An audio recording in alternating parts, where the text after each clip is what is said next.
Welcome to Wild West Diaries, where every scar has a story.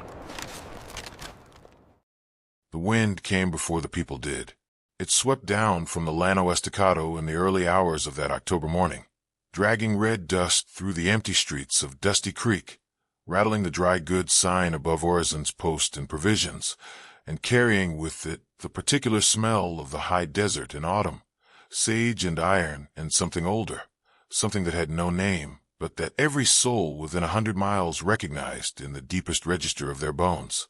It was the smell of things ending, of seasons that did not intend to apologize. By 8 o'clock, the town square held perhaps 40 people, which was most of Dusty Creek's breathing population, and they had arranged themselves the way crowds arrange themselves at unpleasant events, not quite facing the thing directly, bodies angled away at small degrees, as if each person wished to have it noted that they were merely passing through and had stopped only briefly to observe. The platform at the center of the square, 3 rough-hewn steps leading to a flat stage of sun-bleached lumber, was called the table, though no one remembered who had named it first, and the name had the unsettling quality of all names that stick. It was accurate in a way that polite language tried not to be. Deals were made on it. Prices were called. Things changed hands. Reverend Silas Kane mounted the table at 8 past the hour, which was late enough to seem unhurried and early enough to assert authority. He was a lean man of 50 with the complexion of old saddle leather and eyes that had the practiced warmth of a man who had learned warmth was more useful than honesty. He carried a Bible in his left hand and a ledger in his right, and he opened the ledger, not the scripture. "Cora Dusk Calloway," he read, in the same tone a man reads a grain inventory. "Widow of Emmett Calloway, deceased. In arrears to the sum of $340 to the Finch Cattle Agency of Dona Ana County." He continued reading the procedural language, terms of service, duration of obligation, conditions of transfer, but his words lost their edges in the wind, and besides, most of the crowd had stopped listening to the words. They were watching the sheriff's wagon. She stepped down from it without assistance. That was the first thing you noticed, that she did not wait for a hand to be offered, did not reach for the wagon side rail, but simply stepped down from the gate with the careful, deliberate sureness of a woman who had decided that this morning she would not stumble. She was 24 years old. Her hair was dark and wind-pulled, escaping its pins at the temples and the nape of her neck, and she wore a gray dress that had been washed so many times the fabric had grown soft as memory. Against her left shoulder, held in a length of faded blue cloth knotted twice and worn across her body, was a child. The child was perhaps 3 months old, small as a loaf of bread, asleep, or nearly so, one fist curled beneath its chin, the other pressed flat against the mother's collarbone as if testing, even in sleep, that the heart beneath was still beating. The child's name was Wren.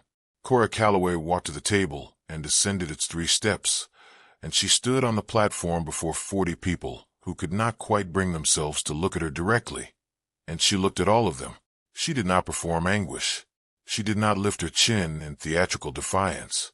What she wore on her face was something more difficult to describe and more difficult to dismiss, the absolute stillness of a woman who has already endured the worst that shame can offer and found, to her quiet surprise, that she is still standing at the end of it. Defiance implies the hope that it will make a difference. What Cora Calloway carried was beyond that. It was the dignity of the already defeated, the discovery that there is, at the very bottom of everything they can take from you, a floor, and that the floor holds. At the front of the crowd, Cletus Drover Finch sat on a gray horse with the practiced stillness of a man who has learned that horses in courtrooms and auction squares respond best to the person who moves least. He was 40, thick through the shoulders, with a face that had been arranged by years of successful negotiation into an expression of permanent mild satisfaction. He had organized this morning the way a man organizes the weather, not by force, but by patience, by the careful accumulation of paperwork and procedure, and the small mechanical leverage of debt. He did not look at Cora.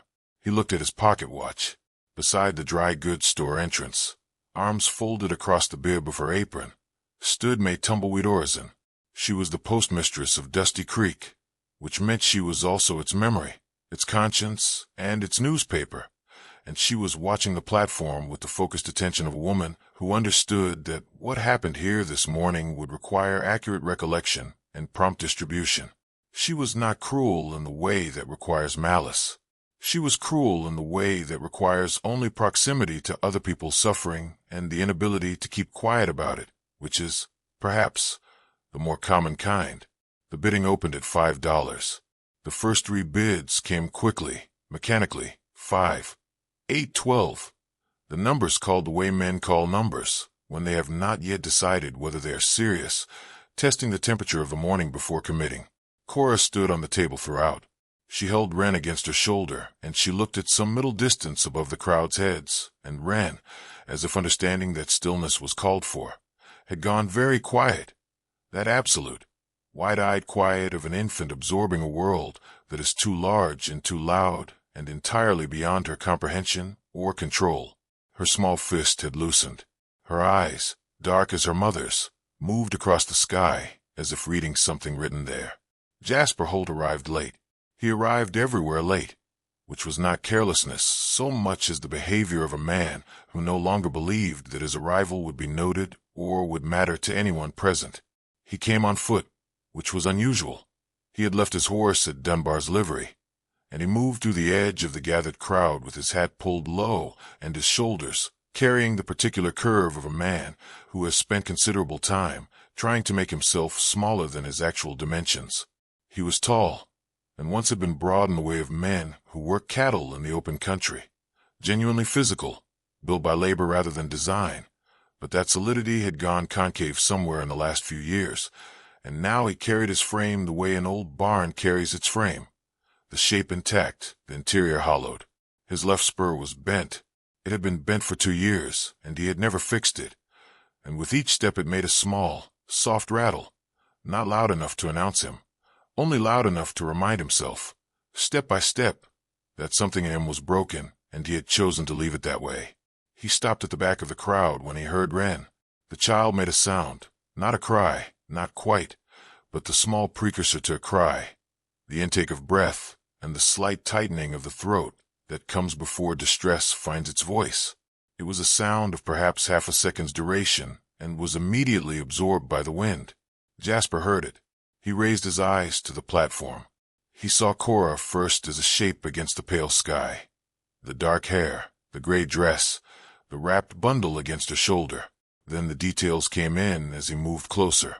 The way details come when the mind is paying a different kind of attention than usual. The set of her jaw, the particular angle of her chin, which was not high so much as simply level. A small, stubborn declaration of horizontal. The way her hand rested at the back of Wren's head, fingers spread. A gesture so automatic and so total in its protectiveness that it looked less like tenderness than like architecture. Something moved in his chest. He did not name it. He did not attempt to. The bidding had reached $22. A man Jasper knew slightly, a horse trader from a South County named Dobbs, had just called 25, and there was a ripple in the crowd, a collective exhalation that meant the number had crossed some threshold of seriousness, and the game had become something else. Cora's expression did not change. Wren had gone still again, that small fist pressed once more to her mother's collarbone. Jasper's hand went to the inside pocket of his coat. He was not aware, later, of making a decision. He was aware only of his hand moving, the familiar worn leather of the billfold beneath his fingers, the count without counting that men do when they know what they have. $42, which was most of what he possessed in the world and all of what he had on his person. He thought briefly of the winter.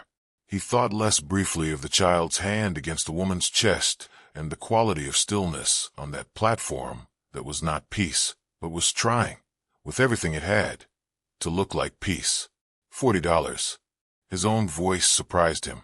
It came out steadier than he felt, which was fortunate, and several degrees quieter than he'd intended, which was less so. But the square was not large, and the wind had dropped at just that moment, the way wind does sometimes, as if pausing to listen, and the number reached Reverend Kane's ears cleanly. The crowd turned, all of it at once, in the way that crowds have of moving as a single organism when surprised. Mayorazan's arms unfolded. Cletus Finch looked up from his watch. And Cora turned. She found him at the back of the crowd the way you find a sound in a dark room, by orientation, by the slight adjustment of all your senses toward the source. She looked at Jasper Holt, took him in the same way he had taken her in, with the frank, unadorned attention of someone who has moved past the luxury of pretense. She did not see a rescuer. She did not soften. What she saw was another man asserting a claim on her mourning, and her expression acknowledged this with neither gratitude nor resentment, but with something more complicated and more honest. A suspension of judgment, an openness to evidence. No further bids came. The wind returned. Reverend Kane brought the gavel down. Jasper paid in bills that he counted twice, and did not look at Cora while counting. He received a folded document that described, in the bureaucratic language of the territory, the terms of what had just occurred. He did not read it. He folded it once and placed it in his left boot, away from his money, away from anything he kept because he valued it. The walk from the table to the wagon was 16 steps. He knew because he counted those, too, not from planning, but because his mind needed something mechanical to hold onto while the rest of him navigated territory it had never crossed. He walked beside her, not close, not guiding, simply in the same direction, at the same pace, as if they had been walking beside each other for years and had run out of things to say. She spoke first. Her voice was flat and precise, stripped of everything unnecessary, like a sentence that has been edited down to its load-bearing words. I cook, I clean, and I sew.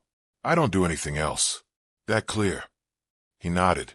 He kept his eyes on the road ahead. After a moment, without inflection, almost to the dust. Good. I can't cook worth a damn anyway. It was not warmth. It was not a beginning. It was two people agreeing, in the most minimal possible terms, to occupy the same difficult air. And sometimes, in a life, that is precisely how things start. Not with declaration or intention, but with the small, almost accidental agreement to keep moving in the same direction, towards something neither of them could name yet, through a morning that smelled of sage and iron and the particular promise of a season that does not apologize for what it costs. The wagon rolled out of Dusty Creek. The crowd dispersed. The table stood empty in the October light. Mayorazan watched the wagon until the distance swallowed it whole. Her arms folded again, her expression caught between judgment and something she had not yet found the honest name for. The wind picked up. The dry goods sign creaked above her head. She was already composing what she would say at Thursday's quilting circle.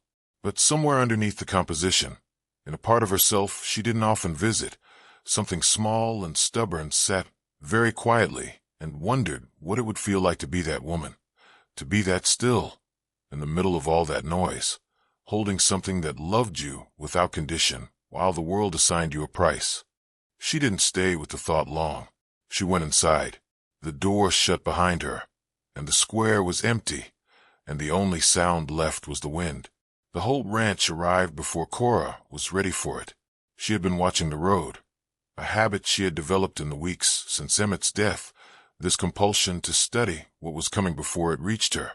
But the ranch materialized from a fold in the land rather than from the distance, as if the earth had been keeping it in a pocket and produced it only at the last moment. It was not what she had imagined. She had imagined something that matched its owner, diminished, carelessly maintained, the outward expression of a man who had stopped bothering.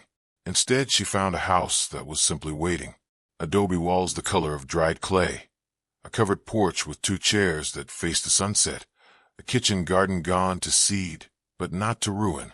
Someone had been tending it, not grandly, but faithfully. Jasper pulled the wagon to a stop and did not immediately climb down.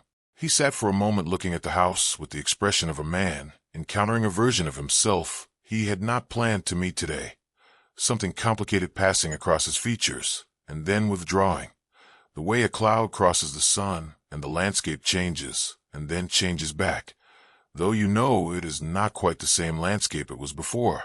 He climbed down. He did not offer his hand to help Cora. She noticed and appreciated it more than she would have appreciated the gesture. Lupe Estrella appeared in the doorway before either of them reached the porch.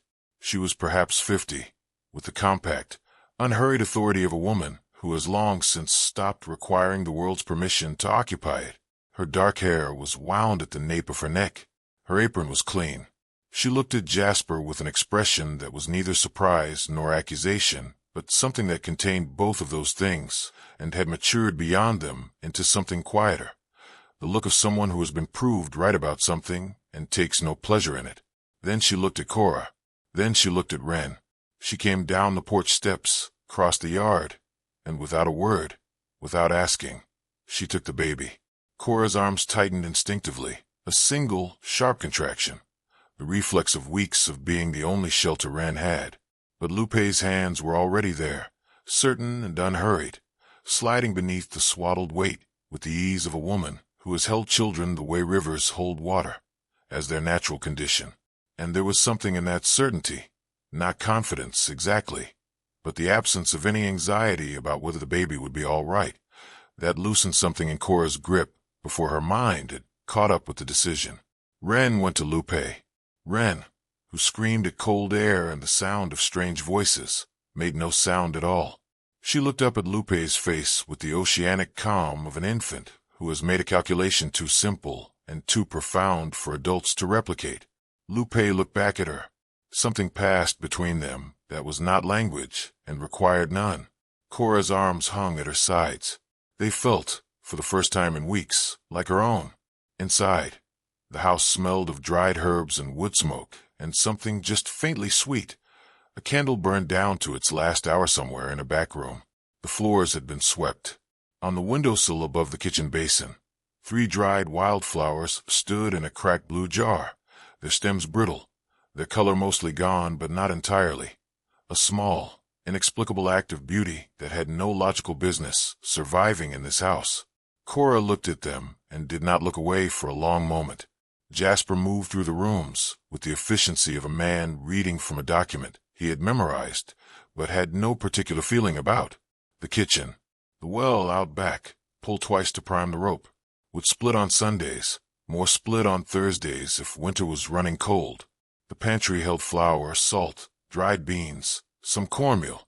The root cellar was accessible through the back door and ran well into November before it needed supplementing. He listed these things without looking at her, the words functional and stripped, like a man transferring inventory. Then he stopped at the end of the hallway. There was a door there, unremarkable, closed. He did not indicate it. He did not explain it. He simply turned away from it, as a man turns from a window when the view has become too familiar to bear, and he told her she and Wren would have the larger bedroom, first door on the left.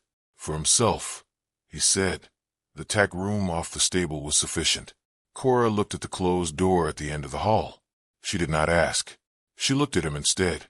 Looked at him the way she had looked at him from the table that morning, with that frank and undecorated attention, and she saw again what she had seen then, a man in whom something had gone very quiet that should not be quiet. His eyes, when he was not animating them for the purpose of speech, had the particular stillness of deep water that has not been disturbed in a long time. Not peaceful. Stagnant, perhaps. Or patient. It was difficult to tell the difference from the outside. She said, "The tack room is no place for a man to sleep in November." He said, "It's where I sleep." She said, "I know." The silence that followed was different from the silence before those words, slightly rearranged, like a room where one piece of furniture has been moved, and you cannot identify which piece, only that there is more space now in a place that wasn't crowded before. Jasper looked at her for a moment with an expression she could not fully read, and then he nodded, once, and went back outside. Lupe, returning Wren to Cora's arms with the same unhurried competence with which she had taken her, said nothing about the exchange. She said nothing about most things. Cora would discover. She communicated primarily through the quality of her silences, which were not empty but textured, full of wit or warmth or dry assessment, depending on which way you tilted toward them. The first days arranged themselves into a rhythm that was less peace than the temporary cessation of emergency. Cora cooked. She cleaned. She sewed a tear in the curtain in her room and relined the pantry shelves with newspaper she found in the stack by the stove. the pages dating back 3 years, the headlines from a world that felt entirely unrelated to the one she was currently inhabiting.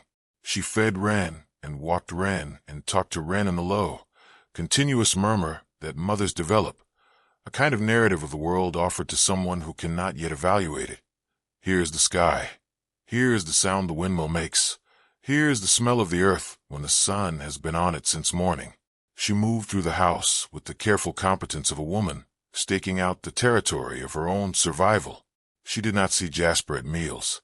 He left before she rose and returned at dusk, and the food she left covered on the table was always gone by morning, which was the only evidence for several days that he existed in the same structure as she did. She was not sure whether to be relieved or unsettled. She settled finally on both. The town came for her on the 4th day. Not in person, not directly. It came the way towns come at people they have decided to discuss.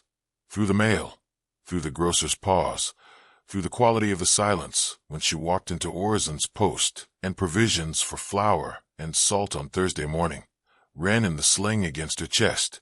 The silence when she entered was of the specific variety that meant conversation had been occurring and had been suspended, not from discretion, but from the desire to observe the subject of the conversation at close range before resuming it. 2 women near the bolt fabrics found sudden urgent business in the opposite corner. A man at the counter did not meet her eyes when she placed her items before him and counted her coins. The transaction was completed with mathematical precision and zero human acknowledgement, which was its own fluent language and said everything that courtesy had agreed not to say aloud. She walked back across the square in the cold morning light, Wren against her chest, the flour and salt in a paper parcel under her arm. Halfway across, a woman stepped from the alley beside the blacksmith's, heavy-set, deliberate, with a face that had been weathered into a kind of permanent and uncomplaining honesty. Nell Greer, the blacksmith's wife. She looked at Cora. She nodded. One nod. Small, direct, unadorned. The nod of a woman who has decided that the public record will show she acknowledged another person's existence on a Thursday morning in October, and whoever has something to say about it is welcome to say it to her face. Cora received it. She held it the entire walk home, tucked somewhere careful, and she did not put it down. It was the 8th night when the fire happened.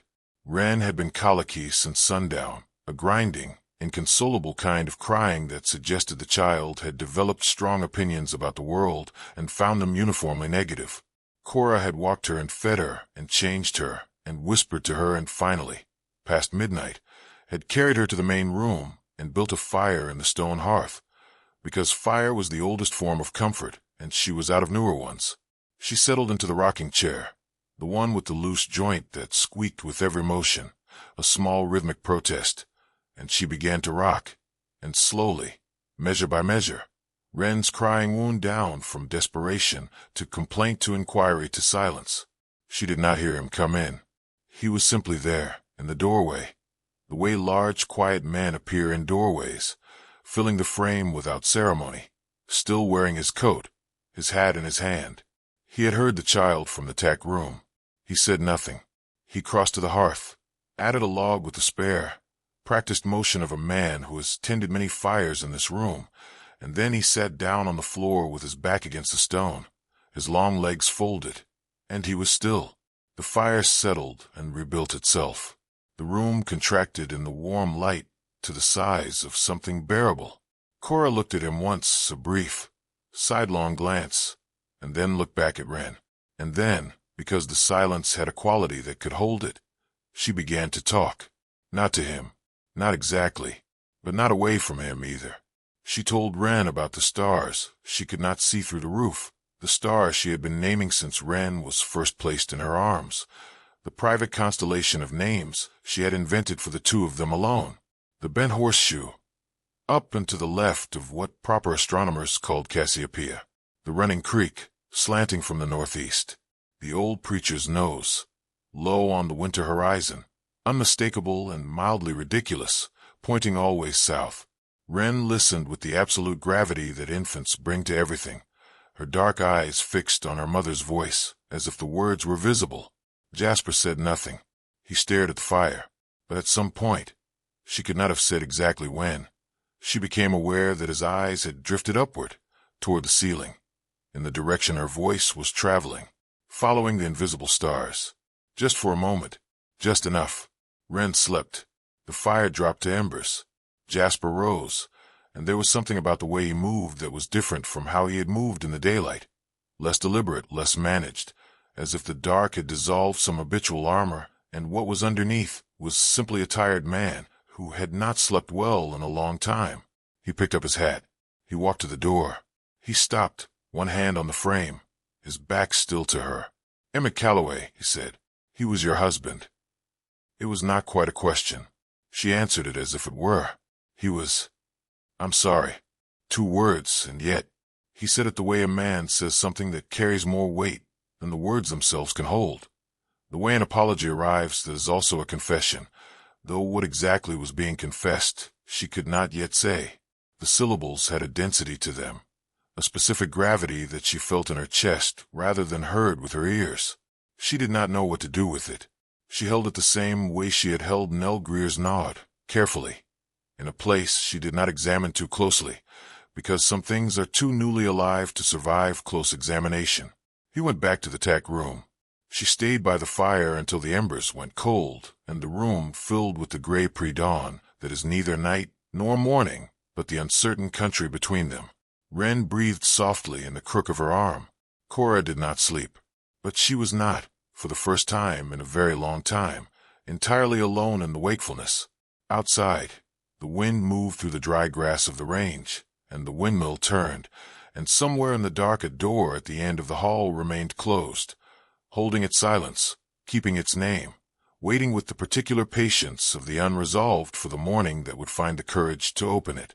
The door opened on a Wednesday, which was an ordinary day, which is when the unordinary things prefer to arrive. Cora had been cleaning the hallway, a narrow, low-ceiling passage that smelled of cedar and old boot leather, moving the damp cloth along the baseboard in long strokes, while Wren practiced the particular locomotion she had recently discovered, which was less a crawl than a determined, asymmetrical lurch, one knee dragging while the opposite arm reached forward with the concentration of someone diffusing something delicate. She was 3.5 months old and had developed, in that time, a personality of startling precision. She liked the sound of wind and disliked the sound of raised voices. She preferred her mother's left shoulder to her right. She watched Jasper Holt, whenever he was in the room, with an expression of solemn, unblinking evaluation that suggested she was assembling data and reserving judgment. She lurched against the door at the end of the hall. It swung inward. The latch had never been properly set. Cora understood this immediately. The way you understand a mechanical explanation for something while simultaneously understanding that the mechanical explanation is not the whole story. The door had been held shut by habit and by the shared, unspoken agreement of everyone in the house to leave it that way. Now it stood open, and the afternoon light fell through its threshold and illuminated what was inside with the impartial honesty of light, which does not negotiate. A boy's room, small, as if the proportions of childhood had been preserved under glass. A narrow bed with a quilt of faded gold and white stars, each point hand-stitched. Each seemed slightly irregular in the way of things made with love rather than precision. A shelf on the far wall holding a collection of small objects, 3 smooth river stones, a jackknife with a bone handle, a model-covered wagon no larger than a bread loaf, its canvas roof intact, its wheels turned at the slight angle of a vehicle caught mid-journey. Above the door frame, burned into a plank of pale wood with the deliberate, irreversible commitment of something meant to last, the name Cole. Cora stood in the threshold for a long time. She did not enter. She did not touch the door frame or the walls or the quilted surface of the small bed.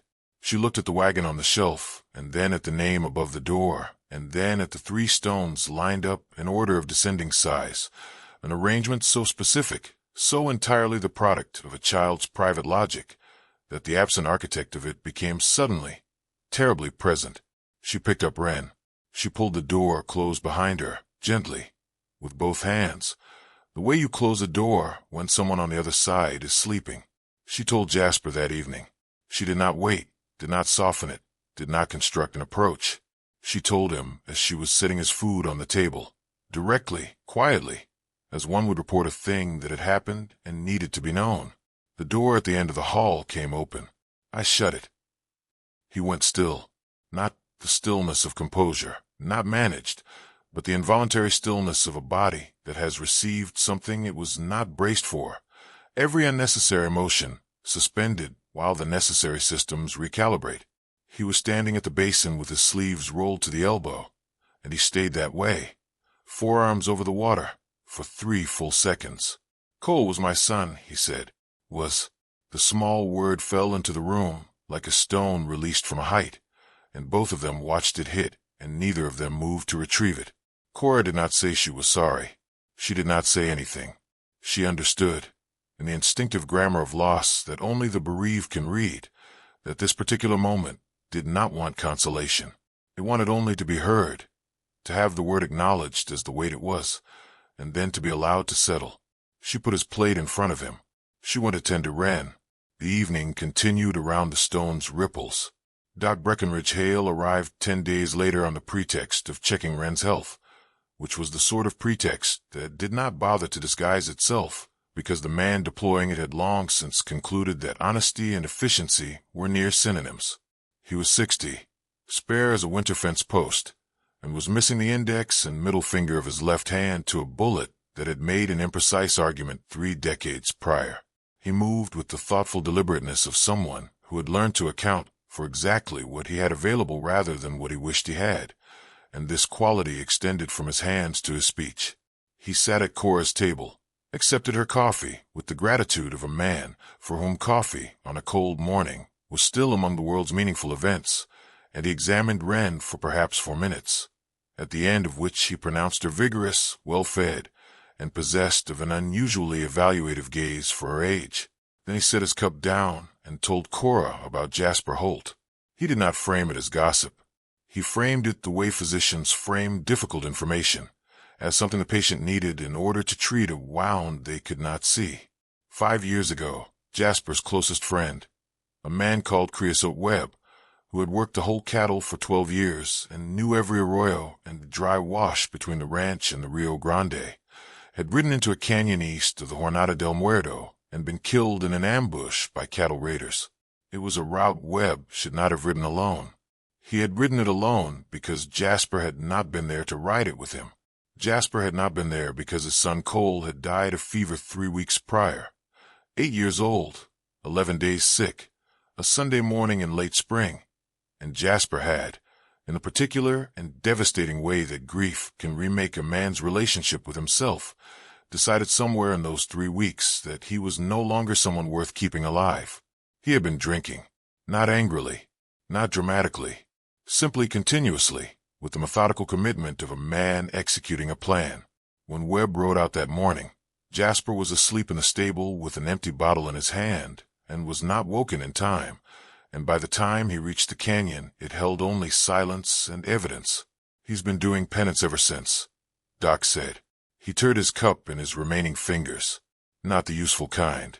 The kind that looks like punishment and accomplishes nothing except to ensure the man suffering it stays too busy suffering to become anything better.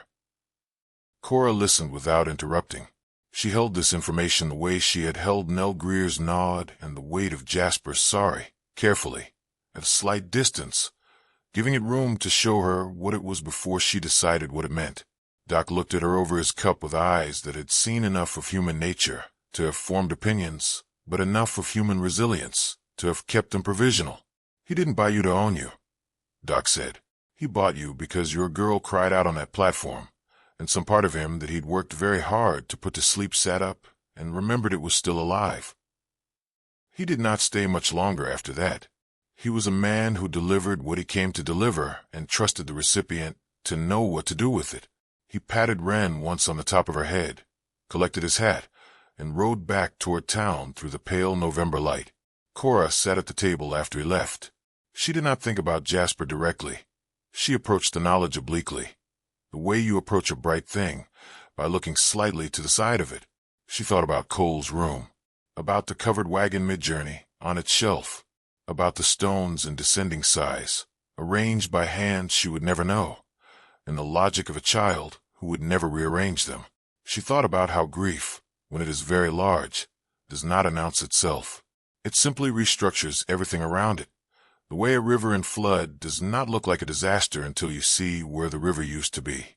That evening she set 2 plates.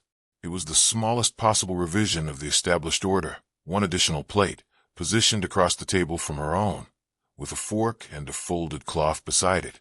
She did not light an extra candle. She did not rearrange the room. She simply sat down and began eating. And when Jasper came through the kitchen door and stopped at the sight of the second plate, she did not look up. He stood in the doorway for long enough that she heard him recalibrate, heard it in the slight change of his breathing, the creak of the floor as his weight shifted. Then he hung his hat on the peg. He pulled out the chair. He sat. They ate without speaking, which was not silence so much as a different kind of conversation, one conducted in proximity, and bread passed, and the small, unremarkable intimacy of 2 people sharing a table and finding, to the quiet astonishment of both, that neither of them wants to be anywhere else. At some point Jasper's arm crossed the table for the bread, and the inside of his forearm passed within an inch of hers, and neither of them moved for a single suspended moment, not reaching, not withdrawing, just present in the narrow country between contact and its absence, where the warmth of another person's nearness is its own complete and sufficient language. He tore the bread. He passed the remainder. She took it. Wren had been lying on her blanket on the floor near the hearth, engaged in her customary serious assessment of the ceiling, and at some point during the meal she rolled with her characteristic lopsided determination toward the table and reached up and wrapped her fist around the toe of Jasper's boot. She held on with the total, unreasoning conviction of an infant who has decided something is safe, and she looked up at him with that oceanic, evaluative calm. The data gathering complete, the verdict delivered in the language of grip. Jasper looked down at her. He did not smile, but the particular arrangement of his face, that carved, habitual severity, shifted along some interior fault line, the architecture yielding very slightly, just enough for something underneath to become briefly visible, something that had been there a long time, and that was not dead, only waiting, the way seeds wait under frost, knowing something about seasons that the frozen ground above them has temporarily forgotten. He looked at that small fist around his boot for a long moment. Then he looked up, and his eyes found Cora's across the table, and she did not look away. She should not have been unsettled by what she saw there. She had been warned, in a manner of speaking. Doc Hale had named it clearly. A man trying to remember how to be worth something, but knowing a thing and meeting its full, unguarded expression in another person's eyes are different experiences, and she had not known, until that moment, how much of herself she had kept in reserve since October, how carefully she had managed the aperture of her own heart. She looked away first. She looked at her plate. Outside, the wind moved through the dry grass, and the night settled over the range with the quiet authority of something that intends to stay. The threat arrived on a Thursday. She knew his horse before she knew him. The gray, too well-groomed for a working animal, tied to the porch rail with the ease of a man who assumes his presence is always appropriate. Cletus Drover Finch knocked once, a brief, assertive sound, and opened the door without waiting to be invited, which was not rudeness so much as the expression of a worldview in which the distinction between private and public space is largely administrative. Cora was alone in the kitchen. Lupe had gone to her sister's in the village. Wren was asleep in the bedroom. She heard the knock in the door, and she set down the knife she had been using to slice carrots, and she placed both hands flat on the table, and she waited. Finch entered with the mild, groomed satisfaction of a man who has already conducted this conversation in his head and found it goes well. He removed his hat. He explained, with the measured courtesy of someone presenting a reasonable offer, that he had reviewed the auction proceedings and found what he characterized as a technical irregularity in the witnessing of the contract. The service obligation, he suggested, might not have been properly transferred. He was prepared, he said, to resolve the matter quietly. She could come directly into the employ of the Finch Cattle Agency, work off the original debt at a negotiated rate, and the entire matter would be settled without inconvenience to anyone. He said this to a point somewhere above her head, with the smile of a man who has never in his life needed to consider whether a woman might tell him no. Cora said, "I'll need to speak to Mr. Holt." Finch said Jasper Holt was not a relevant party to the conversation. She looked at him then fully, without the oblique approach, directly. She looked at him the way she had looked at the crowd from the table, without performance, without the specific concession of expression that women learn to make in the presence of men who expect it. She looked at him the way a person looks when they have decided, at some point between October and now, that the version of themselves that apologizes for existing is a version they are no longer willing to maintain. "He is to me," she said. 3 words, in a voice entirely without drama, and Finch heard in them the thing he had not prepared for. Not defiance, not anger, not fear badly managed, but the clean, unanswerable authority of a woman speaking a true thing. It stopped him in a way that true things sometimes stop people, not because they overwhelm, but because they land in a place that recognizes them. He left, slowly, with the controlled departure of a man preserving dignity, each step deliberate. The door pulled shut behind him with a precision that was louder than a slam because it contained the promise of return. When Jasper came home at dusk, the sky was the color of cooling embers, and Cora was on the porch with Wren in her lap and the kitchen knife still on the table inside. She told him what had happened without embellishment or prelude, the way she told him most things, as facts that deserved to be known by the person who needed to know them. He listened without interrupting. When she finished, he sat on the porch step below her chair, and he put his hat on his knee, and he looked out at the range, where the last of the light was withdrawing from the grass in long, reluctant strands. The dark came in. The stars came out, the bent horseshoe, the running creek, the old preacher's nose pointing stubbornly south. Jasper looked at them for a while. Then, without turning, without raising his voice, without any of the architecture of performance that a lesser man might have erected around the words, he said, "Nobody's taking you anywhere. Not from this ranch. Not from me." He said it the way a man says the thing that is simply true, not as declaration, not as promise, but as the statement of a fact about the world as he now understood it. It was not a love confession. It was simpler and more durable than that. It was a man choosing, with the full weight of his history and his guilt and his broken spur and his locked-room grief, to be present, to stand in the space between something he valued and the thing that wanted to take it, to be, finally, the person who stayed. Cora did not answer. She looked at the stars. She found the bent horseshoe, and she held it with her eyes the way you hold a thing you are not ready to name, because some things, named too early, lose the shape that makes them what they are. But her hands, resting in her lap beneath the warm, sleeping weight of Wren, had gone still. Not the stillness of held breath or managed fear, the stillness of something that has stopped bracing for the blow and has found, instead, the ground beneath its feet, solid, present, and waiting to be stood on. The document arrived on a Monday, which meant May Orzin had read it by Monday afternoon, and the rest of Dusty Creek had been informed by Tuesday morning. Cora found out the way she found out most things about the town's opinion of her, indirectly, through the quality of the air when she entered a room. She had gone to Orzin's post and provisions for lamp oil, and May was behind the counter with a stillness about her that was the specific stillness of a woman sitting on information the way a hen sits on eggs, warm, patient, fully committed to what she believes is hatching. She handed Cora the lamp oil. She handed her, at the same moment, the envelope, and her eyes did the thing eyes do when they want to observe a reaction without appearing to observe it, which is to look just slightly past the person they are watching. The envelope bore the stamp of the 3rd Territorial District Court. Cora read it at the kitchen table with Wren in her lap, the child's warm weight an anchor against the cold precision of the language inside. Cletus Finch had filed a formal legal challenge.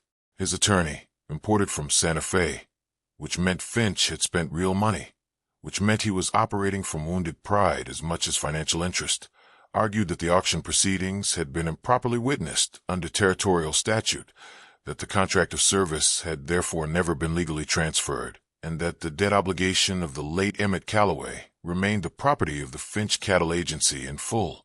A hearing had been scheduled before the Honorable Judge Aldous Crane, who would be completing his circuit through Dusty Creek in 11 days. 11 days was not long. It was, however, long enough for the town to form opinions, which it did with the industrious efficiency of a community that had been waiting for something to have opinions about. By Wednesday, 2 distinct factions had assembled without anyone calling them into being. The first, larger and louder, held that the arrangement at the Holt Ranch had been irregular from the beginning, and that the court would simply be correcting a procedural error that decent people had found uncomfortable from the start. Reverend Kane preached nothing directly, but his Wednesday evening remarks on the sanctity of lawful contracts were so precisely angled that 3 members of the congregation shifted in their pews. The second faction was smaller and quieter and expressed itself not in words, but in gestures. A nod held a half-second longer than necessary. A door held open. A small sack of dried apples left on the Holt Ranch porch with no note and no explanation, which was its own sufficient language. Nell Greer came on Thursday. She arrived on foot, which for a woman whose husband owned the only horse in their household considered commitment. She knocked, was let in by Lupe, and stood in the kitchen with her hat in both hands, working the brim in a slow rotation that was the only evidence of her discomfort. She looked at Cora with the direct, weathered honesty that had made her nod in the square feel like a gift rather than an obligation. She said she had been at the auction.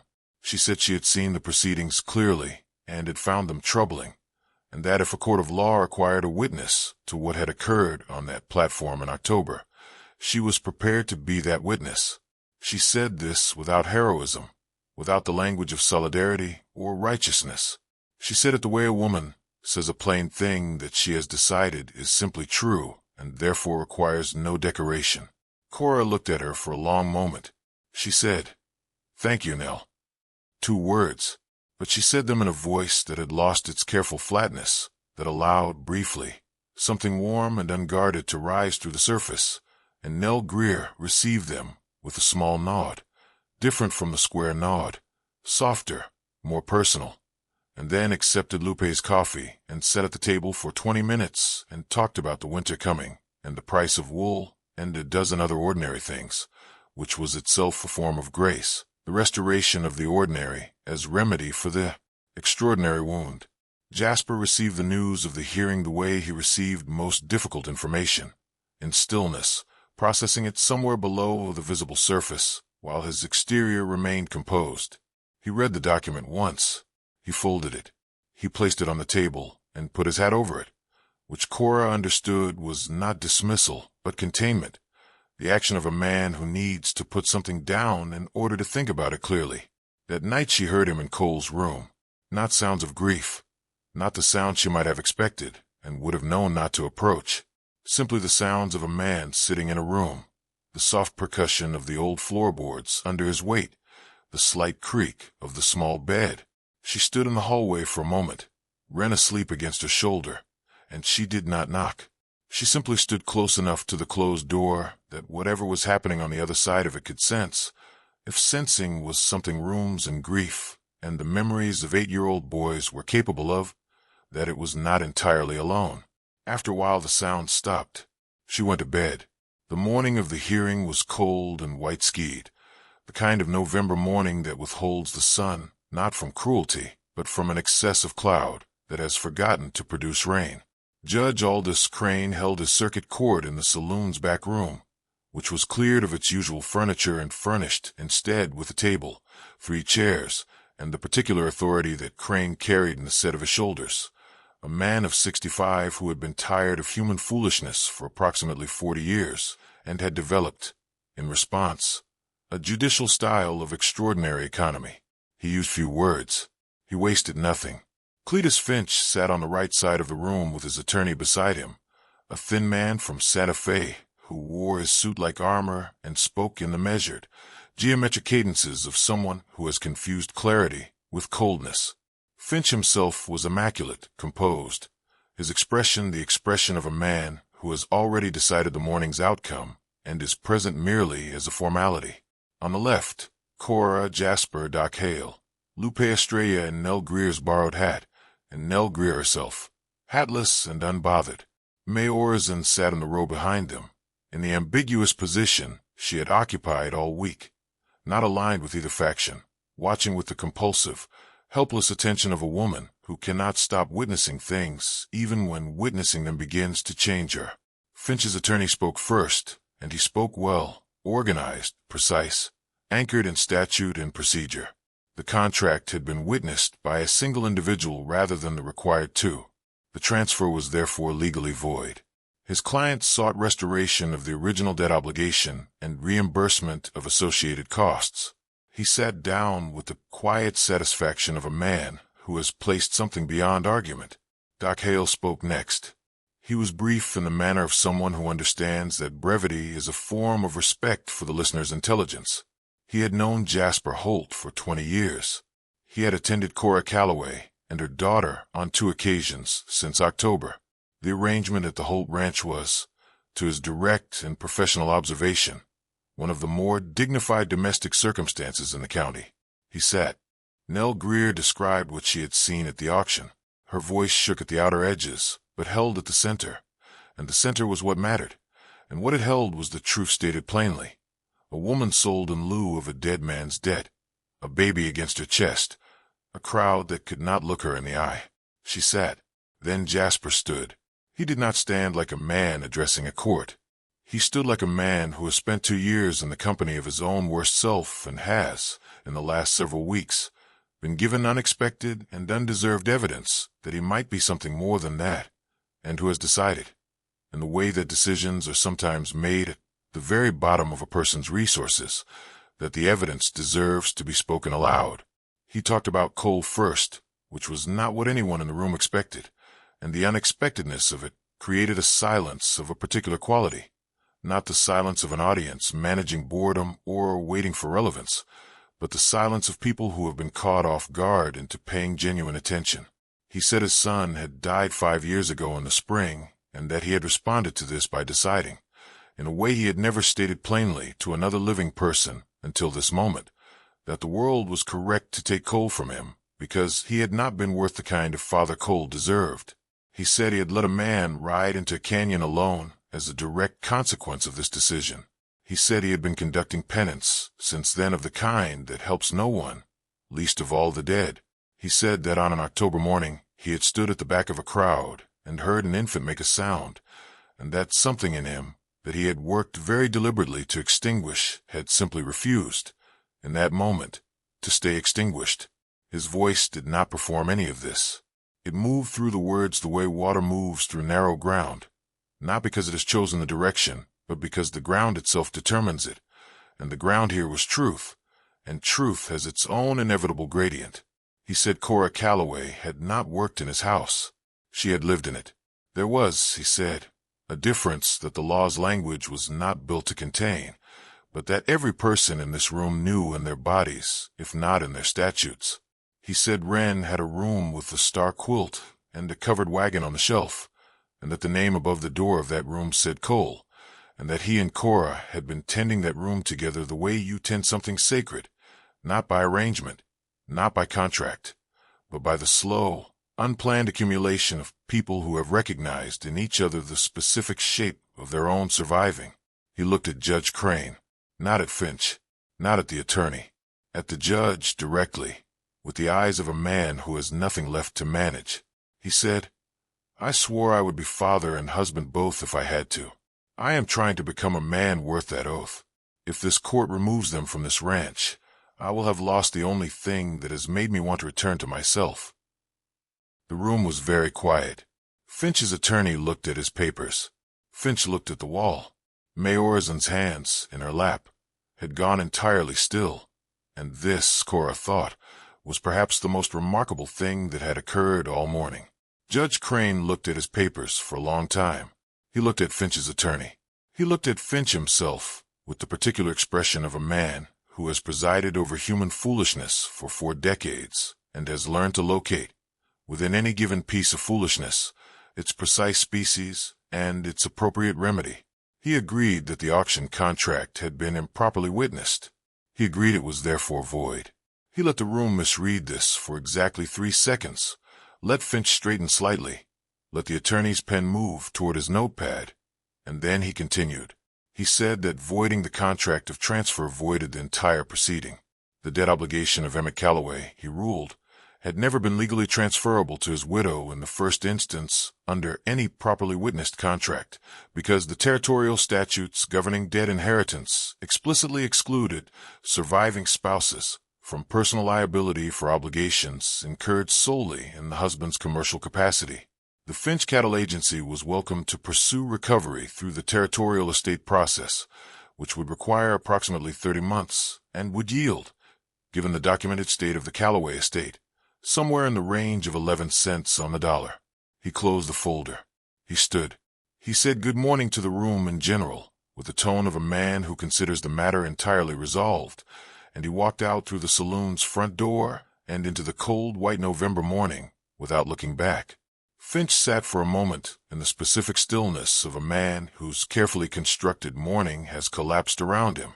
Then he buttoned his coat with slow, methodical precision, button by button, top to bottom, stood, and walked out. He did not slam the door. He closed it with a quiet, final click that said everything his face was too composed to say, and the sound of it lingered in the room like a last word spoken by someone who has already left. Cora exhaled. It was the first full breath she had drawn since October, since the table, since the gavel, since the 16 steps through red dust, and it was not dramatic, not loud, not the breath of a woman delivered from captivity. It was simply the breath of a person whose body has finally received permission to stop bracing. She felt it move through her from the top of her chest all the way down, displacing something that had been lodged there so long she had begun to mistake it for herself.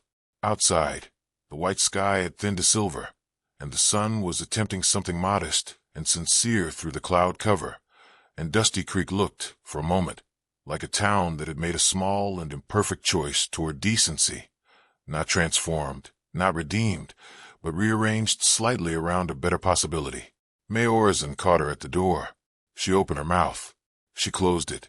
She looked at Wren, bundled against the cold in the sling, eyes open and watchful, and entirely unimpressed by the morning's judicial proceedings.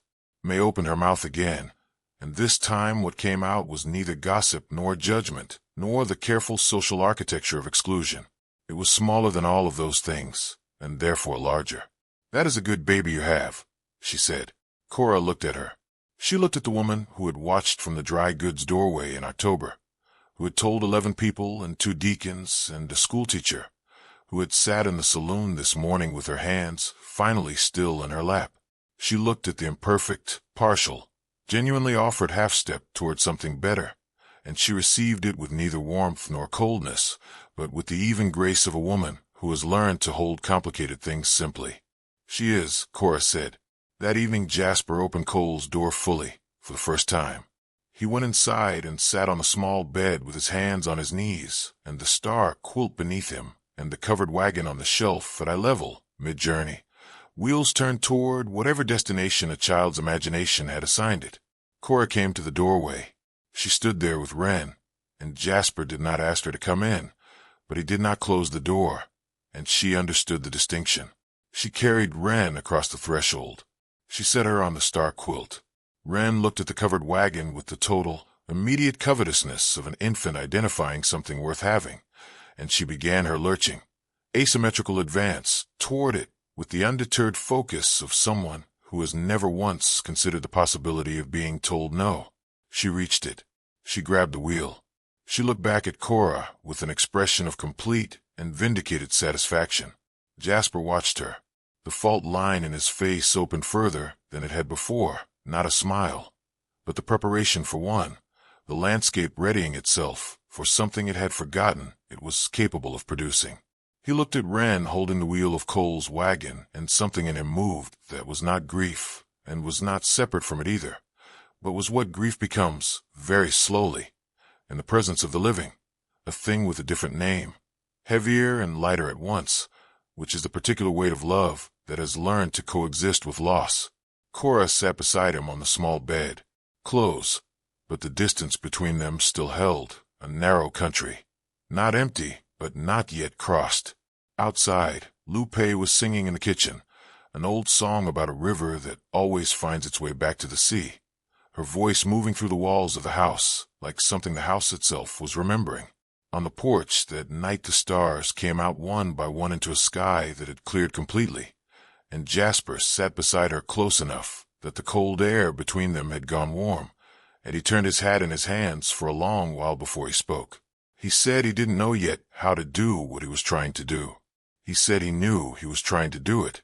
He said he wanted to learn to do it right, with her, with Wren, if that was something she would consider. Cora found the bent horseshoe in the dark. She pointed at it and said its name. She waited. Jasper looked up. He found the star. He said its name back to her. It was the smallest possible yes, and it was whole and unambiguous and complete, the way small true things always are, needing nothing added, nothing explained, arriving with the quiet certainty of something that was always going to happen, and as simply, finally, found its moment to be true.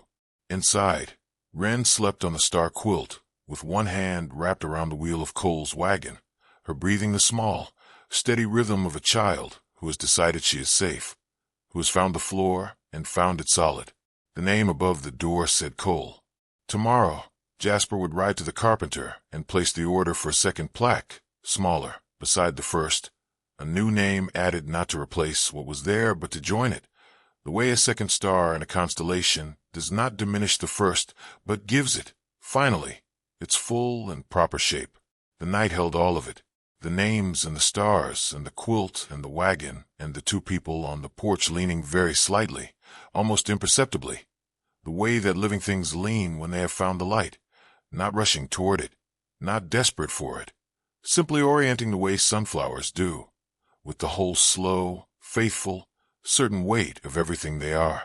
And if you have ever sat in your own October, your own red dust square, waiting for something to call your worth, hear this. The ones who stay are not the ones who arrive without damage.